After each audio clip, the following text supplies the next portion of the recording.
আসসালামু আলাইকুম গাইস। আমাদের বাসায় আজকে মেহমান আসবে। আমার ছোট দেওয়ার অসুস্থ, কালকে আসার কথা ছিল, আসে নাই। ডাক্তার দেখায় একবারে আসবে। তাজপার ওর বাবুর বাবা ফোন দিয়েছে, আস্তে আস্তে সন্ধ্যা হবে। আমি কালকে গরুগ্রস্ত নামে রেখেছিলাম, আসবে না বলে ধুয়ে তারপরে আবার ঢুকিয়ে দিয়েছি। এই যে আজকে আসবে, তা আমি এখন গরুগ্রস্তটা বসাবো। মেহমান আসা মানে ঘরে আল্লাহর রহমত আসা।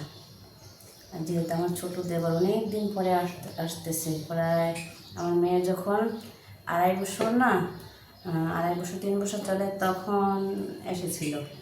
বিদেশ করে আসছে 5-6 বছর, বিদেশ থেকে আসছে অসুস্থ। দোয়া করবেন সবাই। এখানে আমি গরুগ্রস্ত রান্না করবো যে আমি সব কিছু কেটে নিয়েছি। এই যে পেঁয়াজ কুচি ছেড়ে দিলাম, এখানে আছে হলুদ মরিচ জিরা, 3 টেবিল চামচ মরিচ নিয়েছি, 2-1.5 চামচ হলুদ গুঁড়ো নিয়েছি, 1 চামচ জিরা নিয়েছি, লবণ, স্বাদ এলাচ, মানে সব কিছু দিয়েছি। আমি সব কিছু দিয়ে একবারে মেখে, এখানে আছে আদা বাটা, রসুন বাটা, পেঁয়াজ বাটা। এখন আমি এটাকে মেখে তারপরে আমি আবার খাঁটি সরিষার তেল দেব। আমার মাকে দেখেছি, এটা আমার মার কাছ থেকে শিখেছি গরুগ্রস্তরা রান্না করা।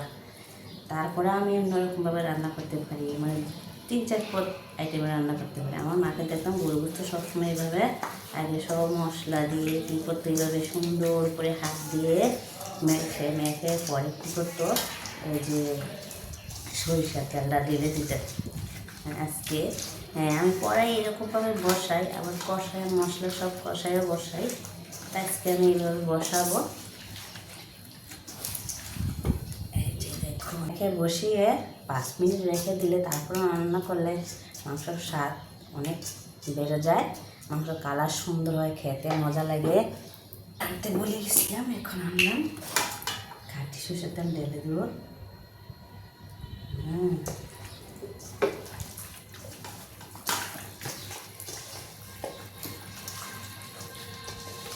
তো এইটা নিয়ে আমি মাংস মাখা নিয়ে আমি একটা লং ভিডিও বানিয়ে ফেললাম। এই যে দেখুন, মাশাআল্লাহ মাশাআল্লাহ। দেখেছেন বন্ধুরা? কমেন্ট করে জানাবেন আমার মাংস মাখাটা কেমন হয়েছে। আর দোয়া করবেন আমার দেওয়ার জন্য তাড়াতাড়ি সুস্থ হয়ে যায়। কি দেখতে সমস্যা, দোয়া করবেন সবাই একটু। আমি এখন একটু রেখে দিব, কিছুক্ষণ পরে আমি বসাবো। আলুটা আমি পরে দিব, কারণ গরুগ্রস্ত সিদ্ধ হতে অনেক দেরি লাগে। আলু দিলে আলু এখন গলে যাবে। তো বন্ধুরা, আজ একটু ভালো থাকবেন।